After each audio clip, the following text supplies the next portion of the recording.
তোমরা যারা ক্যালকাটা ইউনিভার্সিটির আন্ডারে অল অ্যাফিলিয়েটেড কলেজগুলির মধ্যে 6 সেমিস্টারে পড়ছো, ইতিহাস অনার্স সাবজেক্টটি নিয়েছো, ডিএসসি B3 পেপারটি রয়েছে তোমাদের জন্য। শেষ মুহূর্তে ডিএসসি B3 পেপারে 20 মার্কস, 10 মার্কস ও 5 মার্কসের কোশ্চেনগুলি নিয়ে হাজির হয়েছি।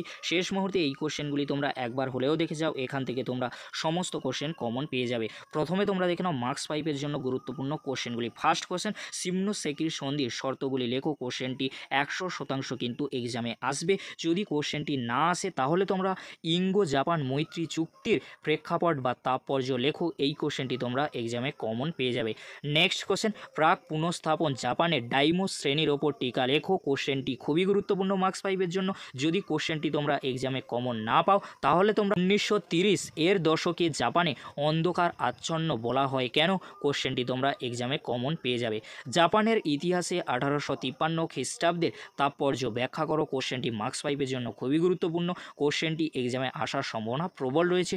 যদি কোশ্চেনটি এক্সামে না আসে তাহলে তোমাদের চীনের ওপর জাপানের 21 দফা দাবি টিকা লেখো। কোশ্চেনটি এক্সামে আসতে পারে। নেক্সট কোশ্চেন, মেইজি সরকার গৃহীত সামরিক সংস্কারের ওপর টিকা লেখো। কোশ্চেনটি খুবই গুরুত্বপূর্ণ।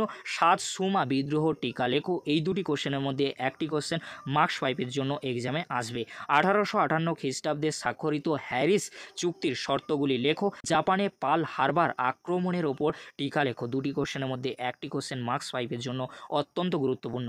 নেক্সট কোশ্চেন, 1868 সালে চার্টার ওথ বা সনদভুক্ত শপথপত্র কি মেইজি জাপানের রাজনীতিতে কোনো পরিবর্তন এনেছিল? প্রাক পুনঃস্থাপন পর্বে জাপানে কৃষক বিদ্রোহ সম্পর্কে লেখো। এই দুটি কোশ্চেনের মধ্যে একটি কোশ্চেন তোমরা মার্কস 5-এর জন্য কমন পেয়ে যাবে। এই কোশ্চেনগুলি তোমরা ভালো করে দেখে যাও, অবশ্যই তোমরা এখান থেকে মার্কস 5-এর কোশ্চেনগুলি নিয়ে চিন্তামুক্ত থাকবে। এবারে তোমরা দেখে নাও 10 মার্কসের জন্য গুরুত্বপূর্ণ কোশ্চেনগুলি। ফার্স্ট কোশ্চেন, মেইজি পুনঃস্থাপনের প্রকৃতি বিশ্লেষণ করো। কোশ্চেনটি 10 মার্কসের জন্য খুবই গুরুত্বপূর্ণ। নেক্সট, 1921 থেকে 22-এর ওয়াশিংটন সম্মেলনে প্রেক্ষাপট ও ফলাফল আলোচনা করো। কোশ্চেনটি অনেক সময় ঘুরিয়ে আসে। ওয়াশিংটন সম্মেলন কি পূর্ব এশিয়ায় জাপানের সম্প্রসারণবাদকে স্তব্ধ করেছিল?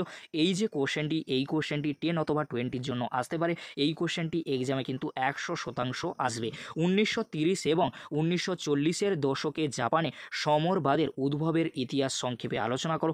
কোশ্চেনটি 10 অথবা 20-র জন্য আসতে পারে। কোশ্চেনটি কিন্তু 100% এক্সামে আসবে। নেক্সট, মেইজি জাপানে কৃষি সংস্কারে প্রভাব লেখো। কোশ্চেনটি 10 মার্কসের জন্য খুবই গুরুত্বপূর্ণ রয়েছে। নেক্সট, তুমি কি মনে করো মেইজি সংবিধান মূলত রক্ষণশীল ছিল? কোশ্চেনটি 10 মার্কসের জন্য গুরুত্বপূর্ণ রয়েছে। নেক্সট, জাপানে টোকুগাওয়া যুগের শেষ পর্বে শহর জীবনে বাণিজ্যের কি ভূমিকা ছিল? কোশ্চেনটি 10 মার্কসের জন্য আসতে পারে।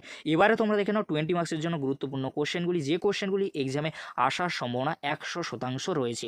ফার্স্ট কোশ্চেন, জাপানে টোকুগাওয়া শোগুনতন্ত্রের যুগে সামাজিক শ্রেণী বিন্যাস বিশ্লেষণ করো। কোশ্চেনটি 20 মার্কসের জন্য 100% কিন্তু এক্সামে আসবে, তোমরা কিন্তু মিলিয়ে নেবে। নেক্সট, রাষ্ট্রের ভূমিকার বিশেষ উল্লেখ সহ মেইজি যুগে জাপানের শিক্ষা ব্যবস্থার বিকাশ সম্পর্কে আলোচনা করো। কোশ্চেনটি 20 মার্কসের জন্য খুবই গুরুত্বপূর্ণ। কোশ্চেনটি 100% কিন্তু আসার সম্ভাবনা রয়েছে।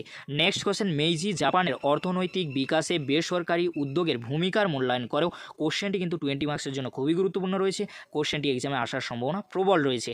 নেক্সট, চীন জাপান যুদ্ধের প্রেক্ষাপট আলোচনা করো। তুমি কি মনে করো এই যুদ্ধের মধ্য দিয়ে জাপানি সাম্রাজ্যবাদের উত্থান হয়েছিল? কোশ্চেনটি 20 মার্কসের জন্য খুবই গুরুত্বপূর্ণ রয়েছে। এই যে কোশ্চেনগুলি রয়েছে, এই কোশ্চেনগুলি আমি আলোচনা করছি না, তোমরা কিন্তু স্ক্রিনে দেখে নাও। এই কোশ্চেনগুলি কিন্তু তোমরা পারলে দেখে যেতে পারো এক্সট্রা বা সাপোর্টিং কোশ্চেন হিসেবে। এই ছিল আজকের আলোচনা। যদি ভিডিওটি হেল্পফুল হয়ে থাকে অবশ্যই ফ্রেন্ডদের কাছে বেশি বেশি করে শেয়ার করে দিও।